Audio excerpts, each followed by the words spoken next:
नाम के आगे राजा लगाने से कोई राजा नहीं बनता. संजय दत्तचा खरजातला आवाज येतो आणि त्यानंतर स्क्रीनवर संजय दत्तच दिसतो. पण खऱ्या अर्थाने हिट होतो संजय दत्तचा दुसरा डायलॉग, मराठों के मुकद्दर में या तो मौत लिखी है या फिर गुलामी. रितेश देशमुखच्या राजा शिवाजी या पिक्चरच्या टीजर मधला सीन. टीजर मध्ये आऊसाहेब जिजाऊ दिसतात, अफजल खान दिसतो, बडी बेगम दिसते, सईबाई राणी साहेब दिसतात आणि छत्रपती शिवाजी महाराजांच्या भूमिकेत दिसतो रितेश देशमुख. राजा शिवाजी या पिक्चरची प्रचंड चर्चा होती. पिक्चरची स्टोरी, ट्रिओलॉजी, कोण कोणाचा रोल करणार अशा अनेक गोष्टी चर्चेत आल्या. त्यात धुरंधर 2 सोबत काही थिएटर्समध्ये टीजर रिलीज झाला. पण जेव्हा हा टीजर यूट्यूबवर आला तेव्हा मात्र मिक्स्ड रिॲक्शन आल्या. अनेकांनी राजा शिवाजीची तुलना छावाशी केली, कुणी कौतुक केलं, कुणी टीका केली. पण यात एक प्रश्न उभा राहिला, छावाला जमलं ते राजा शिवाजीला जमेल का? पाहूयात या व्हिडिओमधून. नमस्कार, मी चिन्मय आणि तुम्ही पाहताय बोल भिडू. आता छावाला काय जमलं तर छावाने 700 ते 800 कोटींचा बिझनेस केला. पण विषय फक्त बिझनेसचा नव्हता. कमाईच्या आकड्यांपेक्षा छावाने प्रचंड हाईप तयार केली. ही हाईप इतकी होती की छावा रिलीज झाल्यानंतर अगदी गणेशोत्सवाची डेकोरेशन सुद्धा छत्रपती संभाजी महाराजांशी संबंधित होती. छावाने बॉलिवूड गाजवलं, ग्लोबल मार्केटमध्ये हवा केली. विकी कौशल सुपरस्टार झाला. हिस्ट्री फिल्म म्हणून छावाने नाद केला. साहजिकच अपेक्षा राजा शिवाजी पिक्चर कडून वाढल्या, कारण रितेश देशमुखने या प्रोजेक्टची बरीच हाईप तयार केली. स्टारकास्ट खतरनाक, रितेशची क्रेज आणि मराठी माणसांच्या जिव्हाळ्याचा विषय, यामुळे राजा शिवाजी पिक्चर सुद्धा दणका उडवून देईल अशी आशा कित्येकांना आहे. पण टीझर नंतरच्या मिक्स्ड रिॲक्शन्समुळे एक प्रश्न विचारला जाऊ लागला, नेमकं काय हुकतंय? पहिला विषय येतो छावाचा. छावाच्या टीझरमध्ये कित्येक मास मुवमेंट्स होत्या. त्या तुलनेत राजा शिवाजीच्या टीझरमध्ये अशा मास मुवमेंट्स फारशा नाहीत. छत्रपती शिवाजी महाराज आणि सईबाई यांची दृश्य आहेत ती बघायला भारी वाटतात, पण इमोशनल करत नाहीत. छावामध्ये स्टोरी कशाबद्दल असेल, संभाजी महाराजांच्या आयुष्यातले कोणते प्रसंग दाखवले जातील याबद्दल उत्सुकता तयार झाली होती. पण तशी हाईप राजा शिवाजी पिक्चर बद्दल तयार होत नाही. अर्थात छावाप्रमाणे ट्रेलरमध्ये काही मास मुवमेंट्स आहेत, जसं की थोरले संभाजी महाराज आणि छत्रपती शिवरायांनी गनिमांचा केलेला शेवट. पण छावामध्ये ज्या प्रकारे अनेक शत्रू एका वेळी महाराजांच्या अंगावर येतात आणि ते त्यांना उधळून फेकतात, तसा मासी सीन नसल्याने राजा शिवाजीच्या टीझरची फारशी चर्चा होत नाही. पण अर्थात दोन्ही पिक्चरचा जॉनर एकच असला तरी स्टोरीला मिळणारी ट्रीटमेंट वेगळी आहे, त्यामुळे या तुलनेत फार मजा नाही. दुसरा आणि सगळ्यात जास्त चर्चेतला मुद्दा आहे लुकचा. छत्रपती शिवाजी महाराजांची भूमिका कुठल्याही अभिनेत्याने केली तरी एक प्रश्न कायम समोर येतो, हा अभिनेता या भूमिकेला न्याय देऊ शकेल का? अभिनय क्षमता हा विषय नंतर येतो, आधी विषय येतो दिसण्याचा.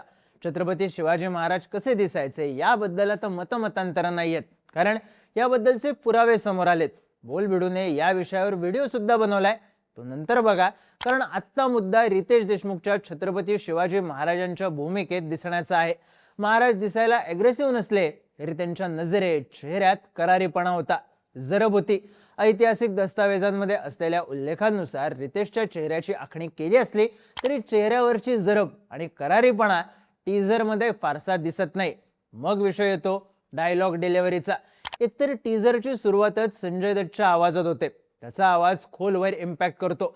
त्या तुलनेत रितेश देशमुखचा आवाज जरा सॉफ्ट वाटतो. इथे एक मुद्दा असाही आहे की महाराज रयतेचे राजे होते, ते कायम ओरडून बोलतील, सतत घोषणा देतील अशातली गोष्ट नाही. त्यामुळे टीझरमध्ये आक्रमकता दिसली नसली तरी ती पिक्चरमध्ये दिसू शकते. पण हा एक गोष्ट आहे, लुक्सच्या बाबतीत रितेश देशमुख सध्या 19-20 वाटत असला तरी भाग्यश्री, जेनेलिया, संजय दत्त यांचे लुक्स जमून आलेत. अभिषेक बच्चनच्या दिसण्याबद्दल मतमतांतर असू शकतात.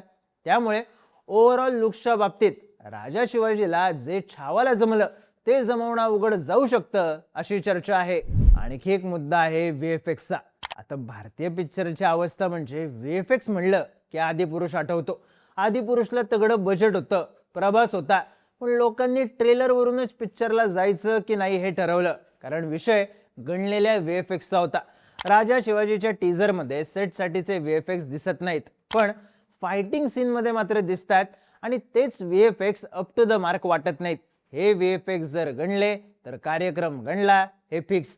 दोन हत्तींची टक्कर, मस्तवाल रेड्याचं अंगावर येणं हे VFX चांगले असले तरी फायटिंग सीन किती गाजणार हे VFX वरच ठरणार आहे. त्यामुळे पूर्ण पिक्चर मधले VFX कसे असतील ही गोष्ट पिक्चरचं यश किती असेल हे ठरवेल. राजा शिवाजी पिक्चरचा टीझर चर्चेत येण्याचं आणखी एक कारण आहे. टीझरवर होत असलेल्या टीका दोन गोष्टींवरून होत आहेत. पहिली गोष्ट आहे छत्रपती शिवाजी महाराजांच्या भूमिकेत रितेश देशमुख असणं. रितेश स्वतः पिक्चरचा लेखक, निर्माता, दिग्दर्शक आहे.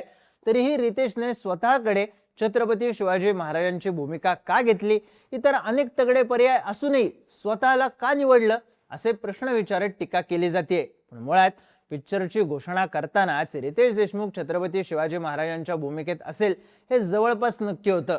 त्यामुळे ही टीका आवडीनिवडीनुसार केली जाते. तर दुसरी गोष्ट आहे डायलॉगची. एका सीन मध्ये छत्रपती शिवाजी महाराजांच्या तोंडी वाक्य आहे, या मातीत आम्ही फक्त भगवा नाही तर विद्रोह रवला आहे. या डायलॉग वरून सोशल मीडियावर ही प्रोपोगंडा फिल्म आहे का, विद्रोह कशासाठी अशा टीका केल्या गेल्या. पण कसे ज्यांना धुरंधर 2 मधला प्रोपोगंडा वाटला नाही त्यांना विद्रोहाचा डायलॉग प्रोपोगंडा वाटत असेल तर पुन्हा एकदा विषय आवडीनिवडीचा आणि विचारांचा आहे. असो, पण या टीकांमुळे टीझरची आणि पर्यायाने पिक्चरची हाईप वाढली आहे एवढं खरं. आता पुन्हा मूळ मुद्दा, छावाला जमलं ते राजा शिवाजीला जमेल का?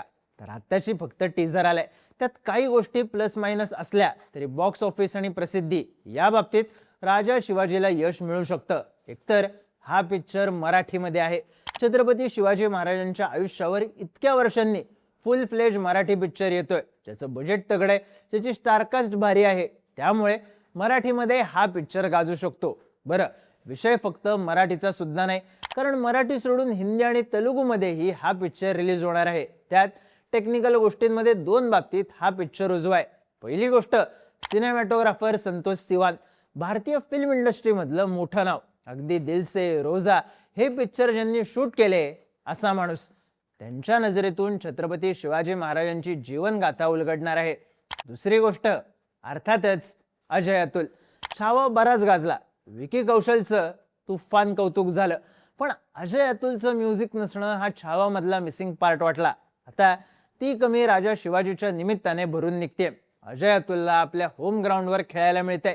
त्यामुळे माऊली माऊली सारख्या चार्टबस्टर गाण्याची अपेक्षा करायला हरकत नाही. आणखी एक महत्वाचा मुद्दा म्हणजे राजा शिवाजी मधून पहिल्यांदाच छत्रपती शिवाजी महाराजांचे थोरले बंधू संभाजीराजे भोसले मोठ्या स्क्रीनवर दिसतील.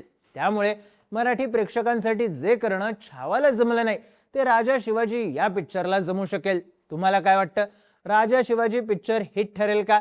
रितेश देशमुख छत्रपती शिवाजी महाराजांच्या भूमिकेत शोभून दिसलाय का? तुमची मतं आणि प्रतिक्रिया कमेंट करून नक्की सांगा. आणि इंटरेस्टिंग व्हिडिओज पाहण्यासाठी बोलबिडूच्या YouTube चॅनलला सबस्क्राईब करायला विसरू नका.